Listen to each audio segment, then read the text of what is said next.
What's going on, guys? Brad Messersmith here of the Fantasy Golf Degenerates, bringing you another GPP expert model breakdown on the fantasyfanatics.com. As usual, if you want to get access to all of the tools you're going to see in the video today and more, make sure to become a premium member on the fantasyfanatics.com.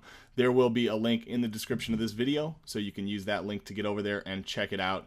You can actually download my personal GPP model and go into a little bit more depth than we're going to cover today, and you can even use my own statistical model to make lineups or make your own. So a lot of cool stuff going on over the fantasyfanatics.com. Like I said, make sure to become a premium member and you can have access to all of this and more. So that being said, let's get right into it. We are talking this week about the Genesis Open, formerly known as the Northern Trust.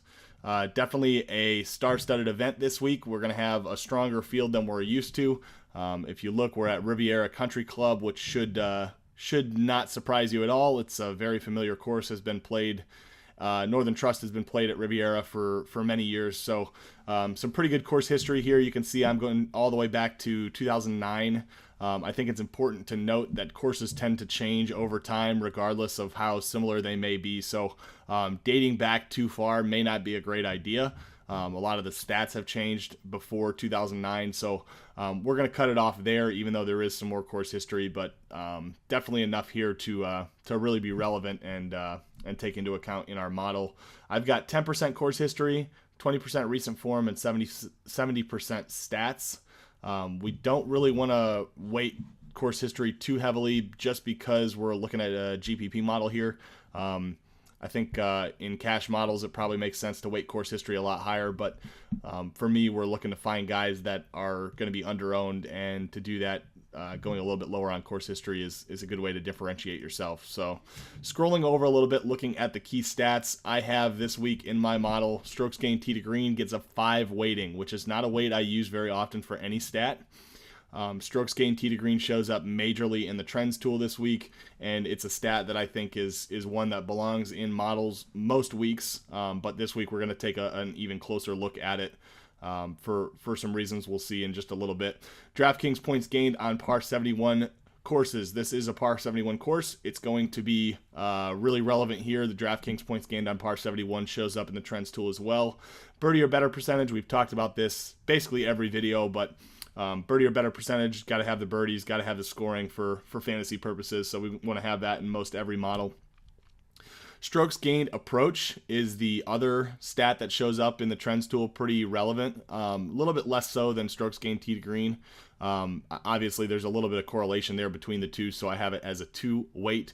And then strokes differential field average. I've had a lot of questions about strokes differential field average, but essentially this is a metric kind of stating how well somebody is doing compared to the field in the events they're playing. So it's kind of a good metric that takes into account, takes into account field strength and some other things. So definitely a good sort of overall metric of general skill. Don't want to weight it too high though, because again, we're looking for GPPs, and from week to week, anything can happen on tour. So all of that being said, there's a lot of guys I want to cover, a lot of guys I like this week. We're not going to cover as many guys that I don't like this week. I think with the pricing, there's a lot of value out there, so it's going to be hard to go too wrong, with the exception of picking some of these guys that are way down low. You guys get a special treat today. My exposure is in the video, so don't at me when the exposure doesn't work, but a little special tidbit. Some of this may change before I make lineups, but I went in and put in my first pass exposure here for making my GPP lineup. So have at it. Feel free to copy it and see what lineups come out and what you like and what you don't like. But like I said, some of this may change before we actually go live and build lineups. So the first guy I want to talk about is probably my favorite. He is number 1 overall in the model. He is a back-to-back winner on tour as of 4 weeks ago. He missed the cut at the Waste Management. It is Justin Thomas we're talking about here at 9,600. He is not at a price that scares me. And again, how often do we get a chance to roster a golfer who is just coming off back-to-back wins at under 10%? Almost never. When you see guys like Adam Scott do it, they're massively owned the following month or so. Justin Thomas, I don't think will be extremely popular this week. Right now I have him projected at 8% ownership, and if that's the case, I am going to definitely be bumping up my 5% target exposure for Justin Thomas. So definitely somebody I like a lot. Some of these guys that are higher priced, you can't really go wrong with. I think DJ is the one I like the most. But you can see Hideki and Spieth, Sergio, Justin Rose, guys like that are at the top of the model, which is good. I think that means the model is kind of doing its job. Interestingly enough, though, only the 6th golfer in the model is Francesco Molinari. We've talked a lot about Francesco Molinari and how he's been playing recently. Has been very hot, has been off the course for a little bit, so I think he's going to go overlooked a little bit. Has never really been popular, even though he's been rattling off top 15s and top 5s for a very long time now. So definitely a golfer I'm going to be on. Probably will up his exposure as well. Brendan Steele is going to be popular. His ownership projection will get a bump, I think, before the end of the week. Right now, I have him targeted in 18% of my lineups, but I think that number may change depending on how popular he is. At 7,100, he's being talked about a lot, though, early on. So expect his ownership to be over 10%, probably something in the 15+% range, but sort of depends on how I think the lineup construction is going to shake out. That being said, I really like him. I think he makes sense for this course. He's going to make his way into at least some of my lineups. How many lineups will depend on what I think the ownership is going to be on him. Dropping down a little bit more in the model, does not rank out as well in the model, JB Holmes. Again, a guy who I think is very underpriced this week. 7,100 is a price tag that is unfair for JB Holmes. It's way too low. He's going to be popular as a result, I think, but sign me up. I mean, I've talked about him, I think, in the past 2 videos. Nothing changed here other than he's cheaper. He's a bomber at heart. We know that that's going to suit this course well, so no reason to overthink JB Holmes. Definitely get him into your lineups in a big way. Moving down, I think the golfer outside of Justin Thomas that I like the most also does not really rank that well in terms of the model, but it's important to note that Adam Scott has not played a whole lot recently, and so his recent form is a bit deflated. Let's actually scroll over here and take a look. I'm not sure. Yeah, so he has not played in the last 8 weeks, which assigns him kind of a bad recent form score. Obviously, I don't think Adam Scott is in bad recent form. He's been playing very, very well in the events he has been playing, which were probably a couple months ago now.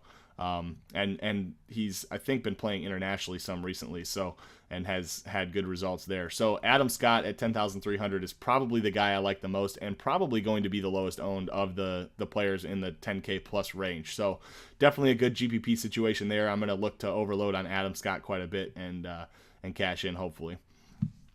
Tony Finau is the next guy I have marked that I want to talk about. I think Tony Finau is somebody I'm going to be very bullish on throughout the rest of the season. He is a golfer who has shown the ability to play very, very well this season so far. I am speculating here. It's a narrative, but I think since he used to be a Nike player, I think his equipment change may be benefiting him a little bit here, but has been playing very, very well. Is a golfer who I think is also going to go overlooked, and at 6,800, also underpriced. So really good combination of reasons to play Tony Finau this week. So something I'm going to continue to do, and probably in kind of a big way this week, despite the low price. Dropping down a lot more, I did want to talk about Bubba Watson. I got some rumblings not last week, 2 weeks ago at the Waste Management that there was some word that maybe Bubba was going to withdraw before the tournament. Did not turn out to be the case, but he did miss the cut at the Waste Management, which is an event he's historically been very, very good at. Has not done anything very, very well for an extended period of time. So I'm going to kind of put Bubba on a watch list. I'm not sure I want to play any more of Bubba. I think he will be fairly popular this week, but he has burned a lot of people, so we'll see where that ownership ends up coming in at. But either way, Bubba is a guy that I'm not going to be on until I start to see something in terms of some form.